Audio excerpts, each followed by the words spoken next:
second half highlights brought to you by Ken Superfair Foods, your hometown grocer. And for Augustana, it was Jaden Graves. He was a leading scorer. He had it going from downtown. He was also able to find Armand Lewis for a couple of threes, and he was really one of the bright spot for the Vikings. Yeah, he did a good job in the first half and a great job making some timely shots in the second half. But once again, the defense has to adjust to him as well. But talking about adjustments and Drew Blair, how do you stop a guy that can score at all different levels through contact by himself from 35 feet, from 2 feet, runners in the lane? He just did it from so many different levels. And I think Augustana did a good job for the most part of taking some different things away with ball screens with him, keeping the big to stay on him a little bit longer.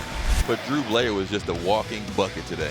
35, 6, and 6 for Drew Blair. As we take a look at the Reliabank final stats, you see it right there, 42-22, the difference in points in the paint for the Bulldogs.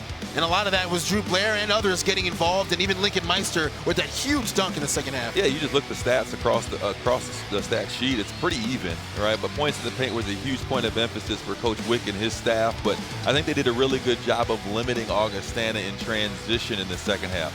They gave 14 points up in the first half in transition, only gave 1 up in the second half. So that was just a huge adjustment that they made for them to be able to gap, especially when Augustana likes to play fast.